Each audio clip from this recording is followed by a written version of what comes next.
하나님의 말씀은 마태복음 4장 1절부터 11절까지의 말씀입니다.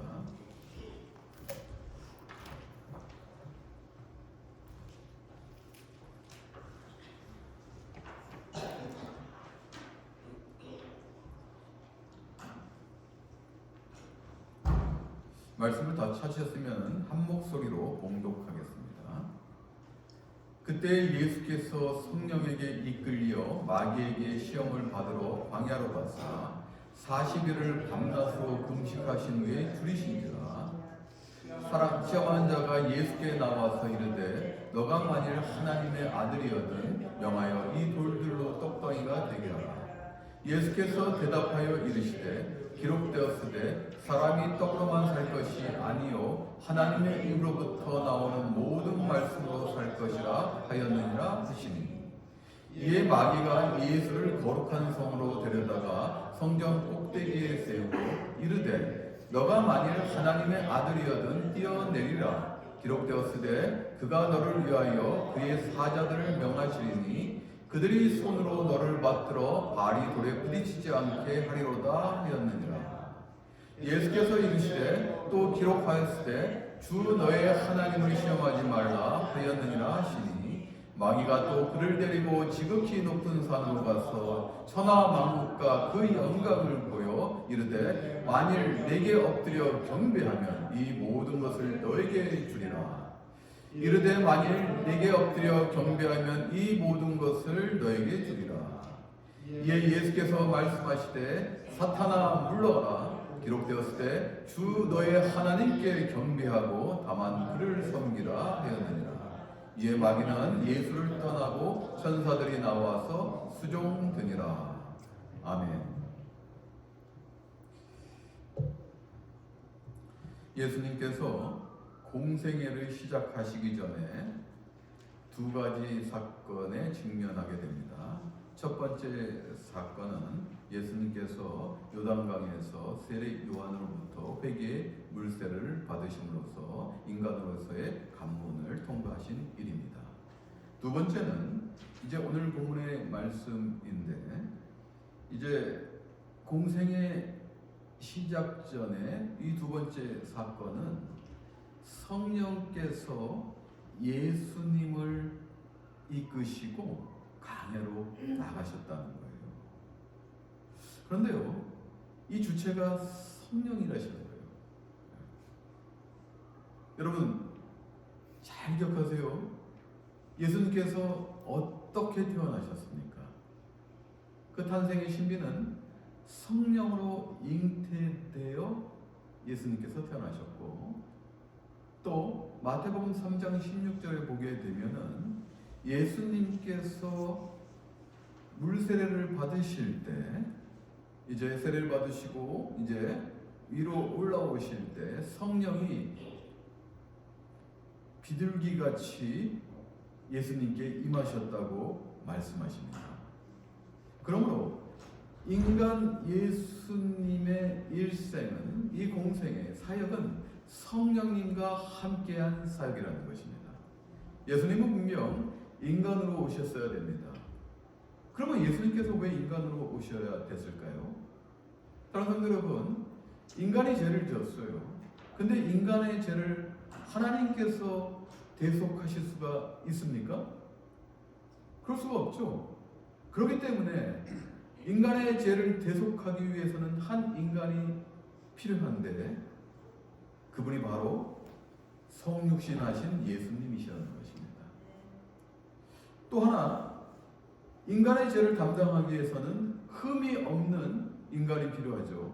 그렇기 때문에 예수님께서는 이 땅에 똑같은 우리의 모습과 감정을 가지고 오셨지만은 한 가지 틀린 것이 무흠하신, 죄가 없으신 인간으로 이 땅에 오셨다는 것입니다.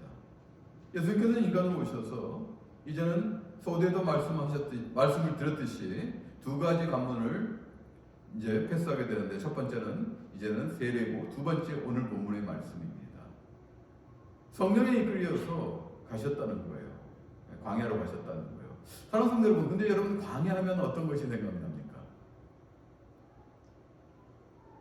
광야 왠지 고독할 것 같지 않습니까?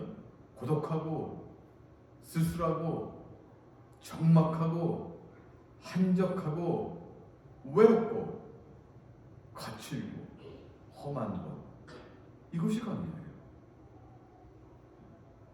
성령께서는 지금 예수님을 광야로 이끌고 가셨어요. 더해서 광야는 위험이 도사입니다. 맹수들이 득실득실한 곳인데 그 광야로 이끄신 것뿐만 아니라 40일간 예수님께서는 주야로 금식하셨어요. 사랑하는 성도 여러분, 여러분 금식하신 적 있습니까? 해보신 적 있으신 분? 몇 분 계시네요. 여러분 하루만 금식해두고 싶지 않아요. 3일 일주일 하면은 허기지고 지치고 어쩔 때는 막 앞이 보이지 않을 때도 있어요. 이 40일 금식은 보통 금식이 아닙니다. 그래서 보통 제가 예전에 한 세미나를 갔는데 오래전입니다. 근데 그 선교사님이 명함을 딱 주시는데 거기에 뭐라고 써 있냐면은 40일 금식 2회 명함이 이렇게 써 있어요. 제가 속으로 웃었어요. 뭐 이런 걸 자랑하시지. 근데 자랑할 만해요. 40일 동안 금식한다는 거 보통 일은 아닙니다. 저는 속으로 좀 웃으면서 뭐 이런 걸 다 자랑하시고 좀 교만하지 않으시나 그렇게 생각했는데 곰곰이 생각해 보니까 40일 동안 금식하는 거 그게 보통 일이 아니에요. 여러분 한번 하루만 해보세요. 진짜 이게 쉬운 일이 아니에요.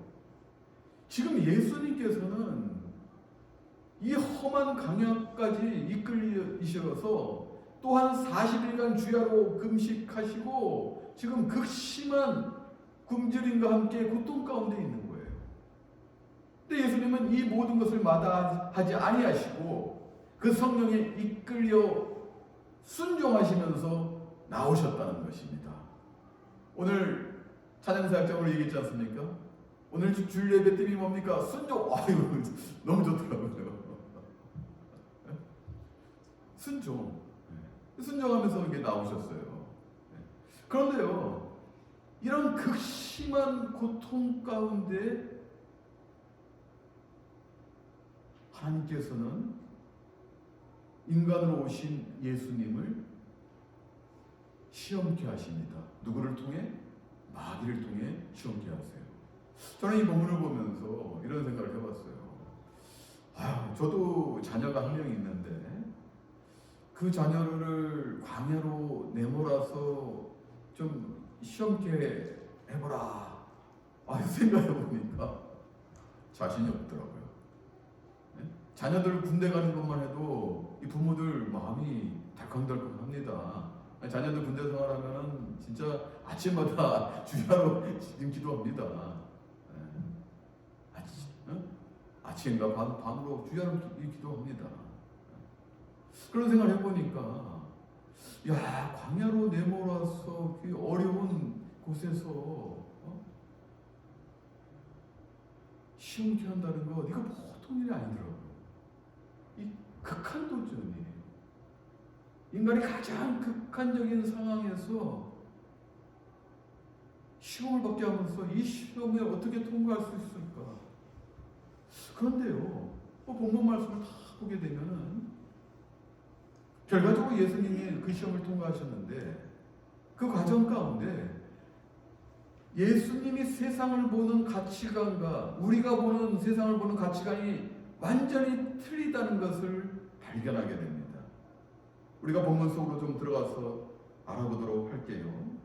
이렇게 극심한 환경과 육체적 고통 속에서 예수님은 마귀에게 세 가지 시험을 받게 되는데 이 첫 번째 시험이 오늘 본문 말씀 3절에 보면 너가 만일 하나님의 아들이거든 명령하여 이 돌들을 떡덩이가 되게 하라. 마귀가 예수님께 이렇게 명령하고 있어요. 이 마귀는 정말 교묘합니다. 여러분, 사랑하는 성도 여러분, 마귀가 예수님께서 하나님의 아들인 것을 모르겠습니까? 알고 있죠. 근데 교묘하게 부추기고 있는 거예요. 아, 너가 하나님의 아들이거든. 너의 문제부터 좀 해결을 해봐. 너가 하나님의 아들이라면 지금 너가 굶지고 있잖아. 40일간 금식해서 배고프잖아. 야, 하나님의 아들이 뭘 못해 한번 해봐. 부추기고 있는 거예요. 하나님의 아들이니 뻔히 알면서 가정법을 사용하죠. 만일 너가 하나님의 아들이거든. 여러분들 그런 얘기 들으면 기분 좋습니까? 안 좋습니까? 이거 봐라 이거. 나를 지금 교묘하게 지금 비꼬면서 얘기하네. 그러면은 여러분의 능력을 바로 보여줍니까? 그래, 내가 이 능력 있어 보여줄게. 한번 봐봐. 그래, 내가 확인해줄게. 증명해줄게. 지금 마귀가 노리는 것은 이것이에요. 야, 너가 무슨 세상을 또 인간을 구원하기 위해서 이 땅에 온 메시아야. 아니야. 그러지 말고 너의 지금 문제부터 직면하고 한번 구해봐. 그러니까 이 돌들로 떡덩이가 되게 한번 해봐. 지금 마귀는 예수님께서 이 땅에 오신 목적을 흐리면서 예수님이 자신의 문제 먼저 구하는 것을 지금 교묘히 획책해서 명령하고 있는 거예요. 요청하고 있는 거예요. 그러면 이 땅에 예수님이 오신 목적이 무엇입니까? 예수님은 당신이 직면한 문제를 먼저 해결하기 위해 오신 것이 아니라는 것이에요. 예수님이 이 땅에 오신 것은 이 세상과 죄로부터 헤어날 수 없는 우리를 구원하시기 위해서, 더하여서 십자가에서 달려 죽으시기 위해서 이 땅에 오신 것이 예수님의 목적입니다.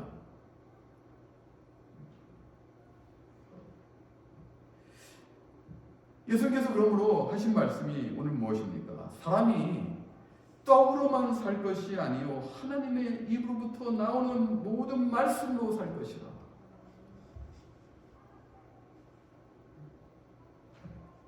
신명기 8장 3절 말씀을 인용하시면서 말씀하십니다. 사랑하는 성도 여러분, 그러면 우리가 살아가면서 떡이 필요 없을까요?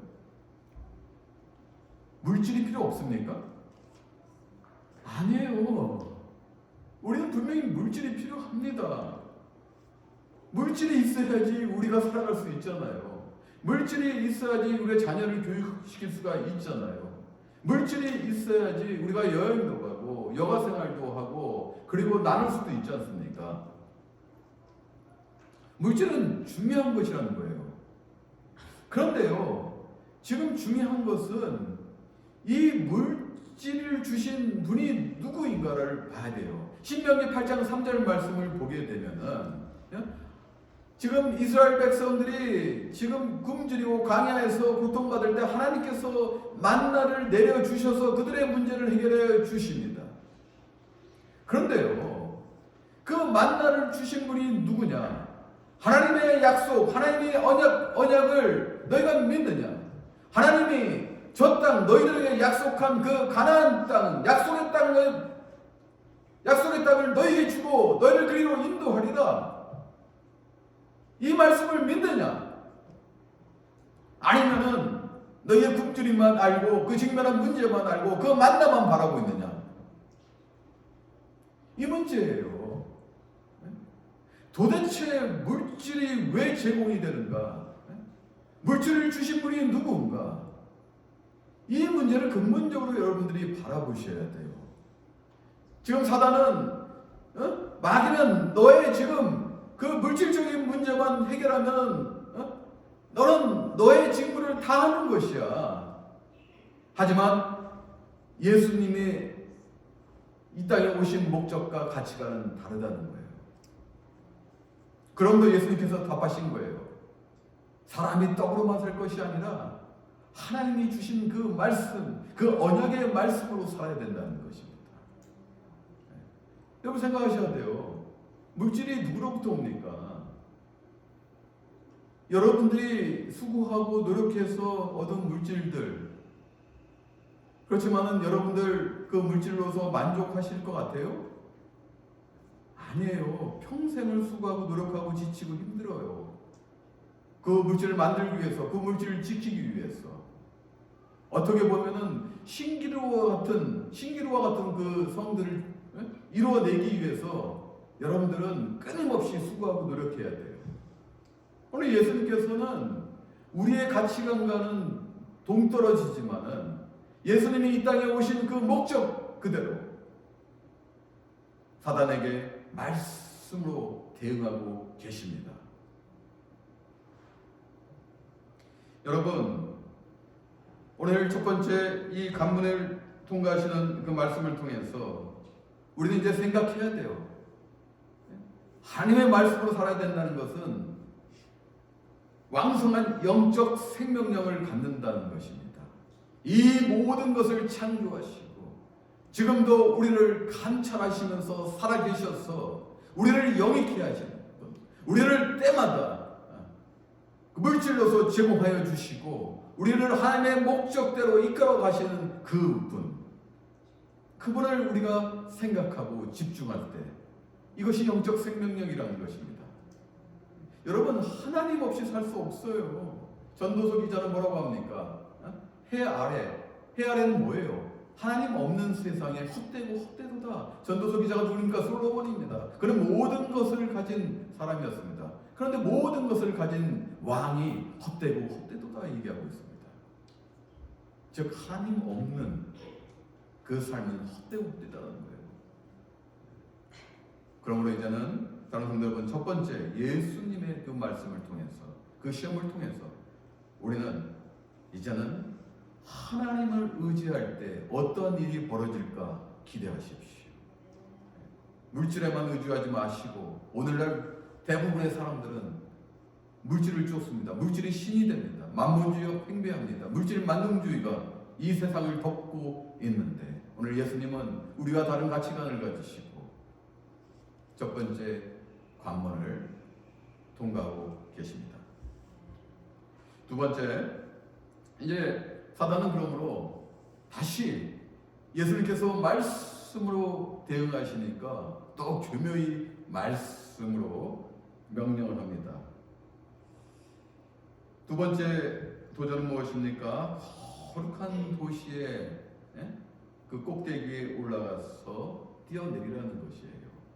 누가복음 같은 본문에 누가복음 4장 9절에서는 그 예루살렘의 성이라고 얘기합니다. 그 성전이에요. 성전 꼭대기. 그 당시에 그 역사가인 요세푸스에 의하면은 그 성전 남쪽 한 부분에 딱 그 아래를 보게 되면 골짜기가 깊어가지고 그냥 머리가 어지러울 정도로 높았다고 얘기해요. 그래서 성전 한 곳으로 지금 마귀가 예수님을 데리고 가서 시편 91편 11절 12절 말씀을 교묘히 인용하여 예수님께 두 번째 명령을 내립니다. 시편 91편 11절 12절에는 그가 너를 위하여 그의 천사들을 명령하사 너의 모든 길에서 너를 지키게 하시니라. 그들이 그들의 손으로 너를 붙들어 발이 돌에 부딪히지 아니하게 하리로다. 이건 사실은 여호와께서 성도를 보호하시겠다는 말씀인데 이것을 교묘히 예수님께 적용해서 다시 두 번째 명령을 내립니다. 그가 너를 위하여 그의 사자들을 명하시니 그들이 손으로 너를 받들어 발이 돌에 부딪히지 않게 하리로다 라고 6절에서 예수님께 뛰어내리라고 명령합니다. 여러분, 사단은 말씀에 능해요. 그러나 진리의 말씀을 그대로 전파하지 않고 자기의 입맛에 맞게 교묘히 거짓으로 말씀을 전합니다. 여러분 조심하셔야 돼요. 그러므로 우리는 말씀을 볼 때 진리의 말씀, 예수님이 어떠한 뜻으로 말씀하셨는지 늘 신중하게 접근하셔야 된다는 것입니다. 어찌됐든 사단은 지금 말씀으로 이제 두 번째 명령을 내립니다. 여러분, 이것은 엄청난 일이에요. 그 높은 곳에서 만약에 뛰어내린다면 어떻게 되겠어요? 능력을 보여주는 거예요. 많은 사람들이 예수라는 사람이 지금 성전에서 그 높은 거룩한 성전 꼭대기에서 지금 뛰어내렸어. 예수는 보통 사람이 아니야. 이 사람은 놀라운 능력을 가지고 있어. 뛰어내렸는데 발꿈치 하나도 해야지 않았어. 여러분 어떻게 되겠어요? 놀라운 인기를 얻겠죠. 예수는 뭔가 특별한 사람이고 저 사람 뭔가 있어. 저 사람을 따라야 돼. 그런 거 많은 사람이 따르게 되고 또 종교 권력도 따르게 되고 그런 거 임금이 될 수 있는 거예요. 왕이 될 수 있는 거예요. 이거 놀라운 일이에요. 이거 한 번만 하면 뛰어내리면 되는 거예요. 그렇죠? 인기를 얻게 되면은 권력을 질 수도 있잖아요. 정치인들이 왜 자기 이름을 알리려고 합니까? 유세뿐만 아니라 평상시 왜 그렇습니까? 많은 사람들에게 인기를 얻으려고 노력하잖아요. 그건 뭐예요? 권력을 잡기 위해서요. 근데 우리도 마찬가지죠. 우리가 많은 사람들의 스팟라이트 받으면 기분 좋잖아요. 뭐 하나 했는데 잘했다고 막 칭찬해주고 박수 쳐주면 얼마나 기분 좋아요. 그죠? 그리고 그 사람을 중심으로 해서 뭉쳐가지고 뭐 나를 중심으로 여러분을 중심으로 막 뭉쳐가지고 권력이 생긴단 말이에요. 그룹이 생기고 권력이 생기고 힘이 생겨가지고 사람들을 조종하고 사람들을 부려봐요. 얼마나 재밌는 일인데요. 즐거운 일이에요 이거. 정치인들이 오지 않습니까? 표 받을 때는 그냥 뭐 싹싹싹 하지만 딱 돼버리면은 막 군림하잖아요. 누리잖아요. 막 그냥 권력을 누리잖아요. 이거 재밌는 일이에요. 그런데요, 예수님은 이렇게 재밌고 즐거운 일을 마다하시고 예수님이 하신 말씀이 뭡니까? 7절 말씀에 기록되었을 때 주 너의 하나님을 시험하지 말라. 좀 놀라운 말씀이에요. 지금 두 번째 시험에서도 마귀는 너가 하나님의 아들이거든 또 하나님의 아들이라는 특권 의식을 부추겨요. 또 부추깁니다. 가정법으로 너 하나님의 아들이거든 한번 해봐. 너 뛰어내려봐. 인기도 얻을 거고 권력도 얻을 거야. 그런데 마귀는 분명한 거예요. 예수님께서 이 땅에 오신 목적대로 살아가지 못하게 회방하고 있는 거예요. 마귀라는 뜻이 무엇입니까? 네? 회방 놓는 자, 중상 모략하는 자, 하나님 앞에서 성도를 참소하는 자. 참소가 뭐예요? 누명 씌우는 거 아니에요? 거짓으로 막 꾸며가지고 고발하는 거 아니에요?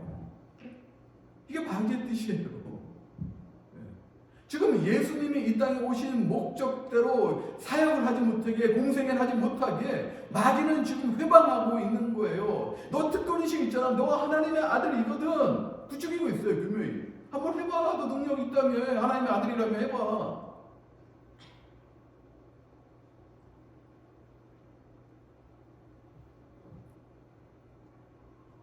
우리를 구할 거 아니라 너 자신을 구하고 너가 인기를 얻고 권력을 얻어서 이 세상 왕이 돼서 멋지게 한번 살아가 봐. 지금 마귀의 계교는 이겁니다. 근데 예수님은 그리하지 아니하시고 또 신명기 말씀을 인용하시면서 주 너의 하나님을 시험하지 말라. 신명기 8장 16절 말씀. 마사에서 물을 내라는 그 이스라엘 백성의 그 아우성에 모세가 읽듯이 주 너의 하나님을 시험하지 말라. 성도 여러분,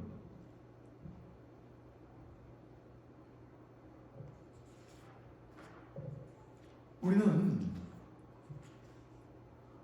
어떤 경우에도 우리가 갖고 있는 가치관이 옳다고 생각하시면 안 된다는 거예요. 우리는 다 옳게 생각합니다. 인기도 있고 권력도 누리고 그렇게 살고 싶어요. 그런데 우리가 믿고 따르는 예수님의 가치관은 달랐다는 것입니다.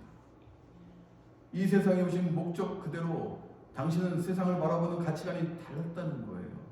인기나 권력에 영합하려는 것이 아니라 또 세상의 왕으로 군림하면서 거기에 만족하려는 것이 아니라 만왕의 왕으로 하나님 나라의 왕으로서 겸손히 우리에게 오셨다는 것입니다. 그러므로 주 너의 하나님을 시험하지 말라. 나의 갈 길을 너가 막지 말라. 그 말입니다. 사랑하는 여러분,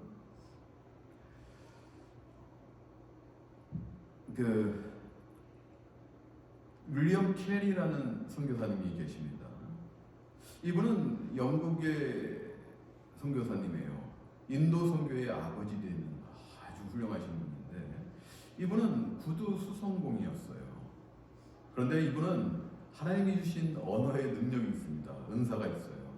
그래서 헬라어, 라틴어, 이런 히브리어 이런 걸 공부했어요. 아주 또 능통하고 그리고 이제 인도 선교를 가게 됩니다. 성령의 감동으로 인도 선교를 가게 되는데요. 주로 남쪽으로 갔는데요. 700만 명이 그리스도인이 되는 놀라운 인도 선교의 아주 인도 선교 역사의 한 페이지를 장식하십니다. 이분은 인도 방언을 34가지로 인도 방언으로 성경을 번역해서 성경을 전파했던 분입니다.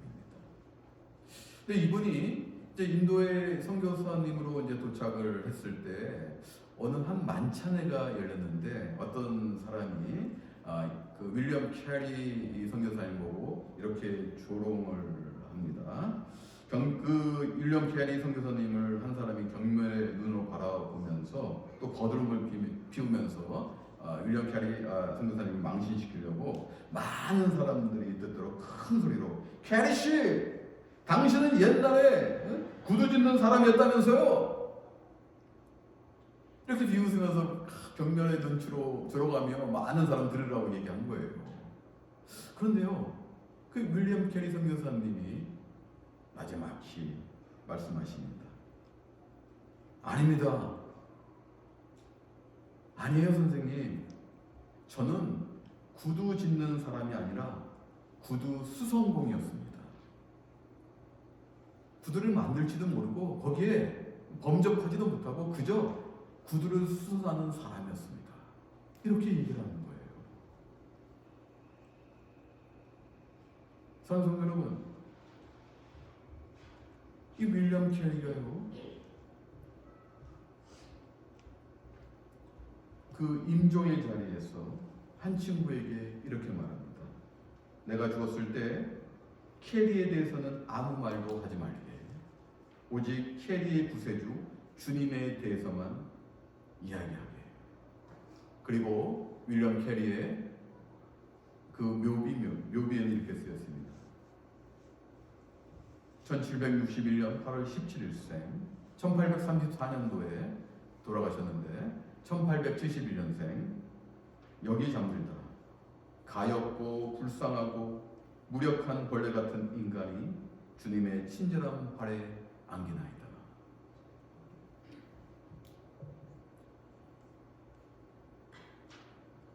윌리엄 캐리의 마지막은 진정 주님의 가치관과 일치하였다는 겁니다. 세 번째로, 마귀는 천하만국과 영광을 엎드려 경배하면, 천하만국과 영광을 보여주면서요, 엎드려 경배하면 이 모든 것을 주겠다 라고 예수님께 말씀하십니다. 그런데요, 사랑하는 성도 여러분, 지극히 높은 산에 올라가서 천하만국과 영광을 보여줬는데, 그런데 마귀가 보여준 것이 전부일까요? 제가 얘기했죠. 마귀는 지금 권한이 없어요. 천하만국과 영광은 주 하나님의 것입니다. 그런데 자기 것인 양 예수님을 끌고 가가지고 너가 지금 엎드려 경배하면 이 모든 것을 주리라. 이 마귀는 강경한 거예요. 사랑하는 여러분, 또 그리고 보여줄 때 어두운 면까지 보여주겠어요? 여러분, 이 세상에 밝은 면만 있습니까? 이 세상 어두운 면 많아요. 전 세계를 보십시오. 아직도 힘든 나라, 어려운 나라인 기여와 빈곤이 그 땅에 만연합니다. 세계는 전쟁으로 얼룩져 있습니다. 그리고 풍요로운 이 사회는 각종 정신병으로 사람들이 시달리고 있어요. 도덕적 타락과 정신적 황폐. 제가 얘기하지 않습니까? 우리 교회 옆에 말이 하나 파는 곳. 제 아들이 좀 발을 다쳐서 그 옆에 바로 치료를 받고 있는데, 치료를 받을 때 보면 사람들이 거기 들락날락 해가지고 계속 마리아나를 사가요. 생긴 지 얼마 안 됩니다. 풍요로운 이 사회에 어두운 면, 한 면만일 뿐일까요? 아니요. 엄청 많아요. 근데 마귀는 이렇게 어두운 면을 보여주는 것이 아니라 밝은 면을 보여주면서 천하만국과 영광을 보여주면서 자기 거든요. 너가 지금 나에게 엎드려 경배하면은 이 모든 것을 너에게 주리라. 거짓과 교묘한 계교로서 지금 예수님을 시험하고 있는 것이에요. 그런데 생각해 보세요. 예수님은 지금 그 밝은 면을 위해서, 세상의 밝은 곳을 위해서 이 땅에 오신 것이 아니에요. 예수님이 오신 목적은 세상의 어두운 면을, 그곳에 광명을 비추시기 위해서, 밝게 비추시기 위해서 이 땅에 오셨다는 것입니다. 그 어두운 면이 뭡니까? 죄로부터 해하지 못하는 그 인간의 그 삶을 회복시키시고 구원하시기 위해서, 오히려 십자가에서 우리 죄를 대속하시고 희생하시기 위해서 이 땅에 오신 거예요. 그 어두운 것 때문에 오신 거예요. 그런데 오늘 마귀는 그 밝은 겉맛을 보여주면서 나에게 경배하면 이 모든 것을 너에게 주겠다. 그런데요, 이것은 마귀는 지금 하나님이신 예수 그리스도, 인간으로 오신 예수님을 능멸하고 있는 거예요. 여러분 생각해 보세요. 동방박사가 예수님께 올 때 어떻게 오셨어요? 황금과 유향과 몰약 예물 갖고 와서 엎드려 경배했습니다. 그렇잖아요? 동방박사는 이미 예수님이 이 땅에 오신 메시아임을 알고 있는 거예요. 신적 권위를 알고 인정하고 경배하였어요. 마귀는 그걸 모를까요? 마귀는 그런 신적 권위로 이 땅에 오신 그 예수님을 능멸하면서 너가 나에게 경배하면 똑같은 단어를 사용했어요. 그때 엎드려 경배하면 똑같은 단어를 동방박사가 지금 어린 아기 예수께 엎드려 경배하면이라는 똑같은 단어, 경배함이라는 똑같은 단어를 지금도 사용하면서 엎드려 나에게 경배하면은 자기 것이냐 좋은 것만 보여주면서 이 모든 것을 너에게 주리라.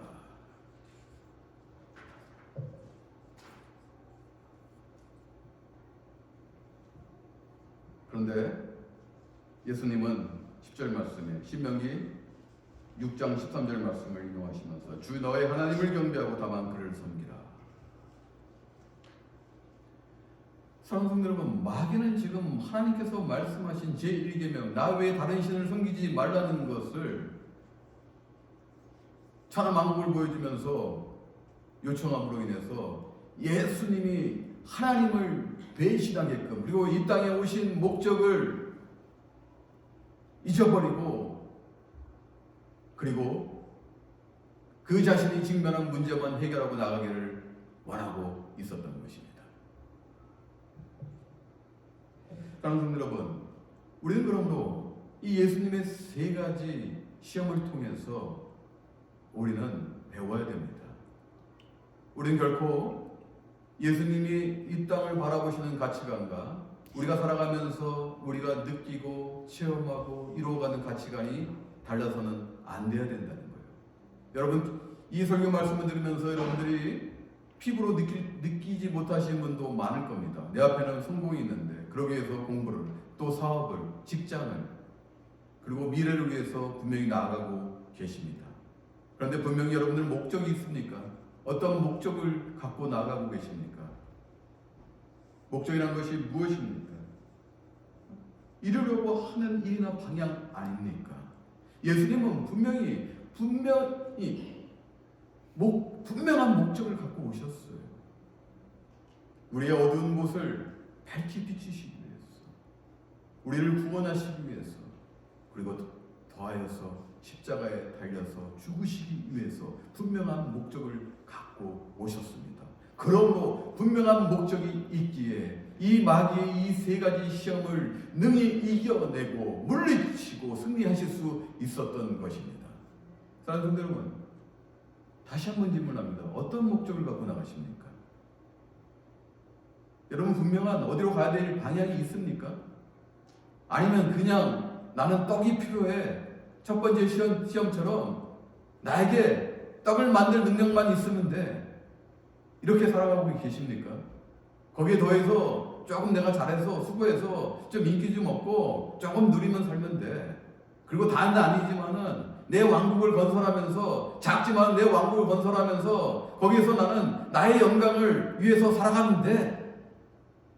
이런 목적을 가지고 나아가고 계십니까? 여러분, 이제는 여러분이 세운 왕국을 탈퇴하여서 하나님의 왕국, 큰 왕국으로 나아가셔야 된다는 거예요. 그러려면 여러분들이 세상을 바라보는 그 가치관이 변해야 됩니다. 그것이 변할 때 여러분은 분명한 목적을 세우실 수가 있어요.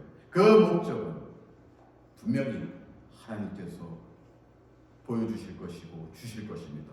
여러분 잘 생각하세요. 이스라엘 민족이 40년간 광야 생활을 하였던 것은 2주에서 4주 정도, 한 200만 명이 가는 걸 시간 계산하면 그 정도면 갈 거예요. 약속의 땅 가나안 땅으로 2주에서 4주면 최소한도 한 달 안에 갈 수 있는 그 땅을 왜 40년간 방황하며 살았겠습니까? 그들은 하나님께서 원하시는 목적대로 살아가지 않았기 때문이에요. 하나님을 배반하고 그들은 사랑과 긍휼로 약속의 땅으로 인도하기로 하셨는데 그들은 그것을 바라보지 못했어요. 그들의 육적인 문제만, 배고픈 것, 그다음에 목마른 것, 그러므로 다시 갑으로 돌려줘, 애굽으로 보내줘. 내가 노예라도 괜찮아, 제 노예라도 괜찮아, 이제 다시 갑으로 돌려줘. 사랑하는 여러분, 그럴 수 없습니다. 우리는 그리스도께서 이 땅에 오심으로, 메시아가 되심으로 인해서 우리는 영적 새 생명의 자녀라는 거예요. 우리는 다시 갑으로 갈 수 없다는 거예요. 제 노예가 될 수 없다는 것입니다. 그러므로 이제는 우리에게는 분명한 목적이 있습니다.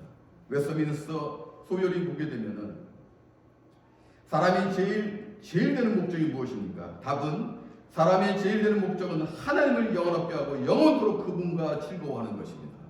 그분을 즐거워하는 것입니다. 이거예요. 하나님께서 우리를 창조하신 목적이 이겁니다. 하나님의 영원하게 하고 하나님의 영광을 바라보고 함께하는 것. 그러므로 우리는 무엇을 하든지 먹고 마시고 무엇을 입든지 하나님의 영광을 위해서 해야 된다는 것입니다. 여러분, 이제는 우리는 분명한 목적이 있습니다. 하나님의 영광을 위해서. 그러면 큰 주 목적이 생긴다면 부수적인 목적도 여러분이 있으셔야 되는 거예요. 우리는 추상적일 수 없어요. 우리 삶은 즉시하고 우리 삶 가운데 하나님의 영광을 위해서 어떻게 살아야 되는 것인가. 오늘 예배를 위해서 여러분 섬기는 것, 하나님의 영광을 위해서 지금 하고 있는 거예요. 또 맡은 부분을 다해서 섬기고 있잖아요. 예배를 섬기고 있잖아요. 찬양이면 찬양, 방송이면 방송, 라이드면 라이드 섬기고 있지 않습니까? 또 여러분들 삶 가운데 하나님께서 주신 그 직장, 학업, 사업장, 이것을 통해서 내가 어떻게 하나님의 영광을 이루어낼 것인가 고민하셔야 되는 거예요. 그저 내가 돈만 많이 벌고 내 사업이 커지고 내가 직장에서 승진하고 그리고 내가 공부해서 좋은 학위를 받고 내가 더 나아가고, 하나님께서 왜 그렇게 하실까? 무엇 때문에 그렇게 인도하고 계실까? 왜 자녀들을 이렇게 양육하게끔 하고 계실까? 분명한 목적이 있어야 된다는 것입니다. 그것은 하나님의 영광을 위해서 생각하셔야 돼요. 그리고 발견하셨다면 결단하셔야 됩니다. 하나님께서 지금 이 땅에서, 미국 뉴욕주 알바니 땅에서 이곳으로 나를 인도하시고 그리고 나에게 직분과 또 그리고 삶 가운데 직업과 학업을 주셨다면 분명히 그 속에 하나님의 분명한 목적이 있을 것이다. 기도하셔야 돼요. 찾으셔야 돼요. 그리고 결단하셔야 돼요. 그리고 나아가셔야 돼요. 그리고 하나님의 영광을 위해서 영화롭게 하셔야 돼요. 그럴 때 하나님의 영광의 자녀인데 하나님께서 그냥 놔두시겠냐 이거예요. 또 올라온 능력으로 임하시죠. 인피니트의 하나님, 제한이 없으신 그 능력의 하나님이 여러분과 함께 하시고, 여러분들이 이룰 수 없는 것을 이루게 하시고, 여러분들이 바라는 그 이상으로 영적 그 가나안 땅을 여러분들에게 허락하시고, 세상에서는 여러분들을 놀랍게 영광의 자녀로 세우신다는 겁니다. 이것이 하나님의 언약의 말씀이에요. 여러분, 영적 가나안 땅, 우리 천국과 이 땅에서도 여러분 누리시고 기뻐하시고 행복해 하시고 하나님과 함께 동행하심으로써 그 영광을 함께 하시고 즐거워하시고, 그리고 우리 영적 가나안 땅 우리 가야 되는 거 아니겠습니까? 성도 여러분, 결단하십시오. 아직 결단이 안 된다면 생각하십시오. 그리고 찾으십시오. 발견되셨다면 결단하시고 나아가십시오. 이러한 성도님들이 다 되시기를 주님의 이름으로 축원합니다.